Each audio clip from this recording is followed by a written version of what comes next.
കേന്ദ്രത്തെ പറ്റിച്ച് കോടികൾ അടിച്ചുമാറ്റാനുള്ള നീക്കം കൺട്രോളർ ആൻഡ് ഓഡിറ്റർ ജനറൽ അന്വേഷിക്കുമെന്നാണ് സൂചന. ഗവർണറുടെ നിർദ്ദേശപ്രകാരമാണ് ഈ നടപടി. ഭാവിയുടെ പദാർത്ഥമെന്ന് വിശേഷിപ്പിക്കുന്ന ഇപ്പോഴും പൂർണ്ണമായി വികസിപ്പിച്ചിട്ടില്ലാത്ത ഗ്രഫീൻ ഗവേഷണ സംരംഭക പദ്ധതി പ്രഖ്യാപിച്ചാണ് ഉന്നത ബന്ധമുള്ള ചിലരുടെ നേതൃത്വത്തിൽ ഇതിനുള്ള നീക്കം നടത്തിയത്. വ്യക്തികളിൽ കേന്ദ്രീകരിച്ചാണ് നീക്കങ്ങൾ ആരംഭിച്ചത് എങ്കിലും സംസ്ഥാന വ്യവസായ വകുപ്പ് പദ്ധതി ഏറ്റെടുത്തതോടുകൂടി കൂടുതൽ വിശ്വാസ്യത കൈവരിക്കുകയുണ്ടായിരുന്നു. രാജ്യത്തെ ആദ്യ ഗ്രഫീൻ ഗവേഷണ കേന്ദ്രം എന്ന നിലയ്ക്ക് ഏറെ കൊട്ടിഘോഷിച്ചാണ് കേരളം ഈ പദ്ധതി പ്രഖ്യാപിച്ചത്. ഡിജിറ്റൽ സർവകലാശാലയ്ക്കൊപ്പം ടാറ്റ സ്റ്റീൽ സഹകരിക്കുമെന്ന വൻ പ്രചാരണമുണ്ടായിരുന്നു എങ്കിലും പിന്നീട് ടാറ്റ സ്റ്റീൽസ് പദ്ധതിയിൽ നിന്ന് അപ്രത്യക്ഷമാവുകയായിരുന്നു. ഉഡായിപ്പ് കണ്ടുപിടിച്ച കാരണമാണ് ടാറ്റ പിന്മാറിയത് എന്നാണ് പറയപ്പെടുന്നത്.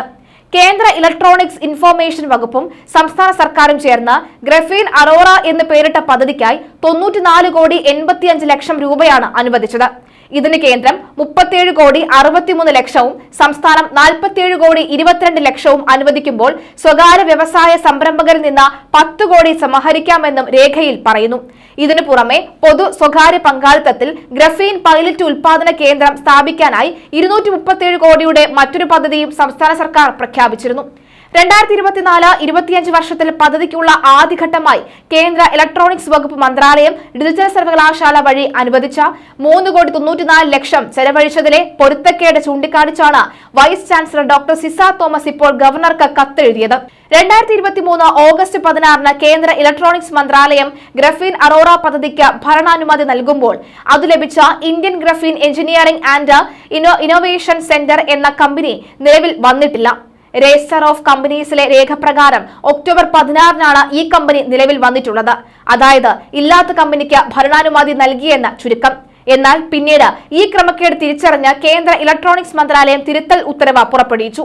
2024 ഫെബ്രുവരി 29 ഇറങ്ങിയ പുതിയ ഉത്തരവ് പ്രകാരം EIC ഏറ്റെടുത്തിട്ടുള്ള ഗ്രഫീൻ അറോറ പദ്ധതിയുടെ നടത്തിപ്പ് ചുമതല കേരള ഡിജിറ്റൽ സർവകലാശാലയ്ക്കായിരിക്കുമെന്ന് വ്യക്തമാക്കുന്നു. ഇതിനുശേഷം ഡിജിറ്റൽ സർവകലാശാലയ്ക്ക് കേന്ദ്രം അനുവദിച്ച തുക നടപടിക്രമങ്ങൾ പാലിക്കാതെ EICക്ക് കൈമാറിയിട്ടുണ്ടെന്ന് VC ഗവർണർക്ക് നൽകിയ റിപ്പോർട്ടിൽ ചൂണ്ടിക്കാണിക്കുന്നുണ്ട്. ഇവിടെയാണ് ഗുരുതര ക്രമക്കേട് കണ്ടെത്തിയത്. കേന്ദ്ര സംസ്ഥാന സർക്കാരുകളുടെ ഫണ്ട് വിനിയോഗിച്ച് ഗ്രഫീൻ അറോറ കമ്പനി അതല്ലെങ്കിൽ അറോറ പദ്ധതി നടപ്പാക്കാൻ രംഗത്തുവന്ന സ്വകാര്യ കമ്പനിയുടെ സ്ഥാപകരിൽ കേരള ഡിജിറ്റൽ യൂണിവേഴ്സിറ്റിയുമായി നേരിട്ട് ബന്ധമുള്ള 2 പേരുണ്ടെന്നാണ് ആരോപണം. ഡിജിറ്റൽ യൂണിവേഴ്സിറ്റിയുടെ സ്പോൺസറിംഗ് ഏജൻസിയായ IIIT-MKയുടെ ബോർഡ് ഓഫ് ഡയറക്ടേഴ്സ് അംഗങ്ങളായ റിട്ടയർഡ് IAS ഉദ്യോഗസ്ഥൻ മാധവൻ നമ്പ്യാരും പ്രൊഫസർ അലക്സ് B ജെയിംസുമാണ് Indian graphene engineering and innovation centre എന്ന കമ്പനിയുടെ സ്ഥാപകരിൽ 2 പേർ. ഡിജിറ്റൽ സർവകലാശാലയിലെ അധ്യാപകൻ കൂടിയാണ് അലക്സ് P ജെയിംസ്. ഇവർക്കു പിന്നിൽ ഉന്നത സർക്കാർ വൃത്തങ്ങൾ ഉണ്ടാകുമെന്ന് മനസ്സിലാകുന്നു. ഇവരുൾപ്പെടെ 4 പേരാണ് കമ്പനിയുടെ ഡയറക്ടർമാർ. തിരുവനന്തപുരത്ത് അംബുജവിലാസം റോഡിലെ ഒരു കെട്ടിടമാണ് കമ്പനിയുടെ ഓഫീസായി രജിസ്റ്റർ ഓഫ് കമ്പനീസിൽ നൽകിയിട്ടുള്ളത്. എന്നാൽ കമ്പനിയുടെ വെബ്സൈറ്റിൽ ബാംഗ്ലൂരിലെ വൈറ്റ് ഫീൽഡിലെ ഒരു മേൽവിലാസമാണ് ആസ്ഥാനമായി കാണിച്ചിട്ടുള്ളത്. കമ്പനി സമർപ്പിച്ച ബില്ലുകളിലും ഇൻവോയ്സുകളിലും വൗച്ചറുകളിലും ഈ 2 വിലാസങ്ങൾ കൂടാതെ ഡിജിറ്റൽ യൂണിവേഴ്സിറ്റി സ്ഥിതി ചെയ്യുന്ന പള്ളിപ്പുറം കമ്പനിയുടെ വിലാസമായി കാണിച്ചിട്ടുണ്ട് എന്ന് വൈസ് ചാൻസലർ സിസ തോമസ് ഗവർണർക്ക് നൽകിയ റിപ്പോർട്ടിൽ പറയുന്നു. VCയുടെ റിപ്പോർട്ടിന്റെ അടിസ്ഥാനത്തിൽ ഇടപാടുകൾ അന്വേഷിക്കണമെന്ന് ആവശ്യപ്പെട്ട് ഗവർണർ രംഗത്ത് വന്നിട്ടുമുണ്ട്. ഡിജിറ്റൽ സർവകലാശാലയെ മുന്നിൽ നിർത്തി കേന്ദ്ര സംസ്ഥാന ഫണ്ടുകൾ ഗ്രഫീൻ ഗവേഷണത്തിനു വേണ്ടി സ്വകാര്യ കമ്പനിയിലേക്ക് മാറ്റുന്നതിനെക്കുറിച്ച് പോലീസ് അന്വേഷണം വേണമെന്നും ഇടപാടുകൾ CAG അന്വേഷിക്കണമെന്നുമാണ് ഗവർണർ ആവശ്യപ്പെട്ടിട്ടുള്ളത്.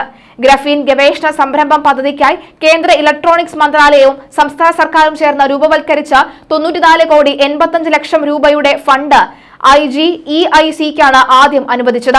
പിന്നീട് തിരുത്തൽ ഉത്തരവ് പുറപ്പെടുവിച്ച നടത്തിപ്പ് ഏജൻസിയായി കേരള ഡിജിറ്റൽ യൂണിവേഴ്സിറ്റിയെ ചുമതലപ്പെടുത്തുകയായിരുന്നു. എന്നിട്ടും ഇത് സ്വകാര്യ സംഘടനയുടെ കയ്യിൽ തന്നെ എത്തി. ഡിജിറ്റൽ സർവകലാശാല വഴി എത്തിയത് എന്നു മാത്രം. അത് എങ്ങനെ എത്തി? IGICയിലും ഡിജിറ്റൽ യൂണിവേഴ്സിറ്റിയിലും പദവികൾ അലങ്കരിക്കുന്ന വ്യക്തികൾ അവരുടെ ചുമതലകൾ വെളിപ്പെടുത്താത്ത ഇടപാടിൽ പങ്കാളിയാവുന്നത് താൽപര്യ വൈരുദ്ധ്യത ആരോപിക്കപ്പെടുമെന്ന് സിസ തോമസിന്റെ റിപ്പോർട്ടിൽ പറയുന്നു. കമ്പനി രൂപവൽക്കരണത്തിലെ സുതാര്യക്കുറവ്, കമ്പനി മേൽവിലാസത്തിലെ പൊരുത്തക്കേട്, പദ്ധതി നിർവഹണത്തിൽ വ്യക്തതയില്ലായ്മ, ഫണ്ട് വിനിയോഗത്തിലെ ക്രമക്കേട് തുടങ്ങിയ കുറ്റങ്ങളാണ് റിപ്പോർട്ടിൽ വൈസ് ചാൻസലർ പരാമർശിച്ചിട്ടുള്ളത്. ഇത് സംബന്ധിച്ച് വ്യവസായ മന്ത്രി P രാജീവ് എഴുതിയ സമൂഹ മാധ്യമ കുറിപ്പിൽ ഇപ്രകാരം പറയുന്നു. 2023 ഒക്ടോബറിലാണ് കേരളത്തിൽ ഗ്രഫീൻ പ്രൊഡക്ഷൻ ഫെസിലിറ്റി സെന്റർ നിർമ്മിക്കുന്നതിനുള്ള തീരുമാനം സംസ്ഥാന സർക്കാർ കൈക്കൊള്ളുന്നത്. കിൻഫ്രയെ സ്പെഷ്യൽ പർപ്പസ് വെഹിക്കിളായി നിയോഗിച്ചുകൊണ്ട് തീരുമാനം പ്രഖ്യാപിച്ച് 1 വർഷത്തിനുള്ളിൽ 4 നിലകളിലായി 60,000 ചതുരശ്ര അടി വിസ്തീർണത്തിൽ നിർമ്മിച്ച അത്യാധുനിക കെട്ടിടം പദ്ധതി നിർവഹണ ഏജൻസിയായ ഡിജിറ്റൽ യൂണിവേഴ്സിറ്റിക്ക് കൈമാറാൻ സാധിച്ച സന്തോഷം നിങ്ങളുമായി പങ്കുവയ്ക്കുകയാണ്.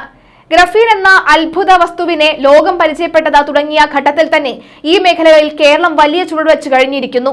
ഭാവിയുടെ പദാർത്ഥം എന്ന് അറിയപ്പെടുന്ന ഗ്രഫീനുമായി ബന്ധപ്പെട്ടുള്ള ഗവേഷണങ്ങൾക്കും വികസന പ്രവർത്തനങ്ങൾക്കുമായി ഈ കെട്ടിടം ഉപയോഗപ്പെടുത്താം. അത്യാധുനിക ഗവേഷണം നടത്തുന്നതിനാവശ്യമായ അത്യാധുനിക പശ്ചാത്തല സൗകര്യം ലഭ്യമാക്കുന്ന ആദ്യഘട്ടം നാം പൂർത്തീകരിക്കുകയാണ്. ഇവിടെ ഗ്രഫീൻ സംബന്ധമായ സ്റ്റാർട്ടപ്പുകളുടെയും MSMEകളുടെയും വികസനം സുഗമമാക്കുന്നതിനുള്ള പിന്തുണ നൽകുന്നതിനും സർക്കാർ തയ്യാറാണ്. ലോകമാകെ നടന്നുവരുന്ന അതിനൂതനമായ ഗ്രഫീൻ ഗവേഷണത്തിൽ പങ്കുചേരാനും സംഭാവനകൾ നൽകാനും ഗ്രഫീൻ ഇന്നവേഷൻ പദ്ധതിയിലൂടെ കേരളത്തിന് സാധിക്കുമെന്ന് പദ്ധതിയുടെ പ്രഖ്യാപന ഘട്ടത്തിൽ തന്നെ സർക്കാർ പറഞ്ഞിരുന്നു. തുടർന്ന് മാഞ്ചസ്റ്റർ യൂണിവേഴ്സിറ്റി, അതുപോലെ തന്നെ എഡിൻബർഗ് യൂണിവേഴ്സിറ്റി, ഓക്സ്ഫോർഡ് യൂണിവേഴ്സിറ്റി എന്നിവരുമായി നമ്മൾ ഗ്രഫീൻ ഗവേഷണവുമായി ബന്ധപ്പെട്ട ധാരണാപത്രം ഒപ്പുവെച്ചു. ഗ്രഫീൻ സംബന്ധിച്ച സുപ്രധാനമായ ഗവേഷണങ്ങൾ നടന്നത് മാഞ്ചസ്റ്റർ യൂണിവേഴ്സിറ്റിയാണ്. ഗ്രഫീൻ കണ്ടുപിടുത്തത്തിൽ 2010 നോബൽ സമ്മാനം ജേതാവായിട്ടുള്ള ആൻഡ്രൂ ജീംബർ ധാരണാപത്രം ഒപ്പുവെക്കുന്ന ചടങ്ങിൽ പങ്കെടുത്തിരുന്നു. ഒപ്പം ടാറ്റ സ്റ്റീൽസും പദ്ധതിയിലെ പ്രധാന വ്യവസായ പങ്കാളിയായി കടന്നുവന്നിട്ടുണ്ട്. ഇത് സംബന്ധിച്ച ധാരണാപത്രവും ഒപ്പുവെച്ചിരുന്നു. അതോടൊപ്പം വ്യവസായ മേഖലയിൽ നിന്നുള്ള നിരവധി മറ്റ് കമ്പനികളും പ്ലാന്റിന് പിന്തുണ നൽകി പ്രവർത്തിക്കുന്നുമുണ്ട്. വ്യവസായത്തിൽ മുൻഗണനാ മേഖലകളിൽ ഒന്നായ ഗ്രഫീൻ കാര്യത്തിൽ രാജ്യത്തിന്റെ ആദ്യ ഗ്രഫീൻ നയം കേരളം പ്രഖ്യാപിക്കാൻ ഒരുങ്ങുകയാണ്. നാം ഈ മേഖലയിൽ ലോകത്തിനൊപ്പം ഇന്ത്യക്ക് മുന്നിൽ നടക്കുന്നവരാണ്. പിന്നീട് ഗ്രഫീൻ മേഖലയിലെ സഹകരണത്തിനായി മാഞ്ചസ്റ്റർ, ഓക്സ്ഫോർഡ്, എഡിൻബറോ, അതുപോലെ തന്നെ സൈഗൻ എന്നീ സർവകലാശാലകളുമായി ഡിജിറ്റൽ സർവകലാശാല ധാരണാപത്രം ഒപ്പുവെച്ചു.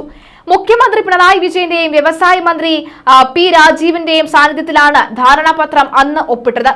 ഗ്രഫീൻ അടിസ്ഥാനമാക്കി വ്യവസായ പാർക്ക് രൂപീകരിക്കാൻ സർക്കാർ നടപടികൾ ആരംഭിച്ചതായി മുഖ്യമന്ത്രി പറയുന്നു. ഇന്ത്യയിൽ ആദ്യമായി ഡിജിറ്റൽ സർവകലാശാല കേരളത്തിലാണ് ആരംഭിച്ചത്. പുതുതലമുറ സാങ്കേതിക വിദ്യ അടിസ്ഥാനമാക്കി നൂതന വ്യവസായങ്ങൾ ആരംഭിക്കാനാണ് സർക്കാർ ശ്രമിക്കുന്നത്. സംരംഭകരുടെയും ഗവേഷകരുടെയും സംഘം കേരളത്തിൽ സർക്കാർ സംഘടിപ്പിക്കുകയുണ്ടായെന്നും അദ്ദേഹം കൂട്ടിച്ചേർത്തു. കൈമാറ്റം ചെയ്യപ്പെട്ട ധാരണാപത്രങ്ങൾ അത്യാധുനിക ഗവേഷണം വികസിപ്പിക്കുന്നതിനും വിജ്ഞാന സമ്പദ് വ്യവസ്ഥ വികസിപ്പിക്കുന്നതിനുമുള്ള സംസ്ഥാനത്തിന്റെ കഴിവിനെ കൂടുതൽ ശക്തിപ്പെടുത്തുമെന്ന് പ്രതീക്ഷിക്കുന്നു.